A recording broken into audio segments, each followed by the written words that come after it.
Okay. To me, the most important thing that I can do as a scholar, there's several things, and first and foremost on a daily basis is to get my students to think critically.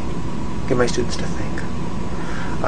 To let them know that they're not coming into my class to memorize data. I give them far too much data to memorize. And sometimes they go, "You're telling us too much." And I tell them, well, then don't try to remember it. Instead, listen to what I'm talking about. Try not to get hung up. Try not to be blinded by the forest by getting so focused on counting the trees.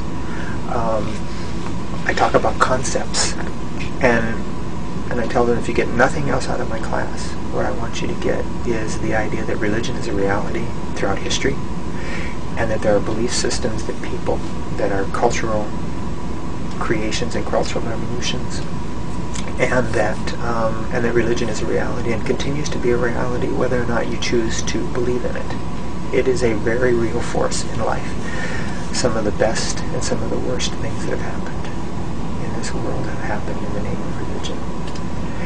And so what I try to do is get my students to think critically about issues, but also understand that narrow-mindedness is a product of ignorance, and that the more I understand, the more I can be compassionate.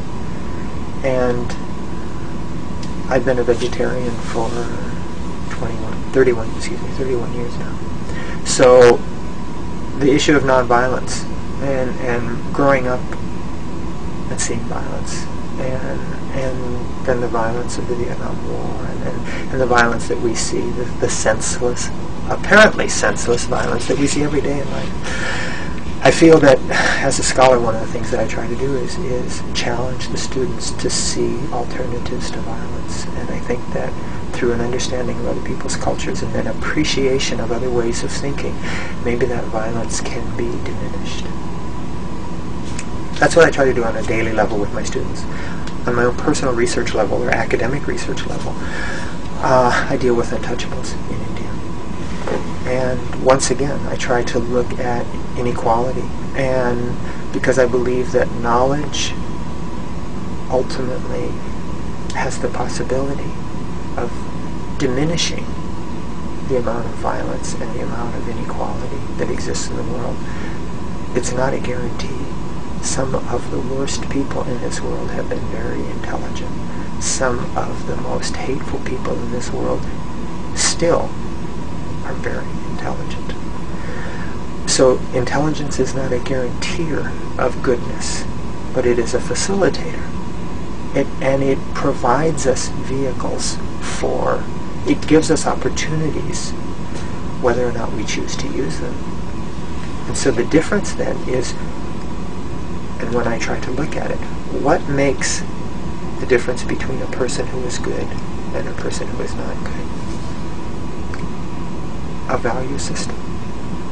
Having a set of values in which humanity is high on that level, and goodness and nonviolence and truth and compassion. A value system that places those high in the ladder promotes goodness, I think. And that's why most religions place those high. And if you notice, I didn't say God, because that's not necessary to me, that's not necessary in that ladder. Compassion, nonviolence, truth, those are important in that ladder. And I think intelligence can help us to facilitate the spread of that. And so, getting back to India, the reason that I do research in India is I look at untouchables and I look at how they've been mistreated, and I try to expose that mistreatment, and I try to bring knowledge of also them as human beings, and that everyone sees their world differently, and that we can learn.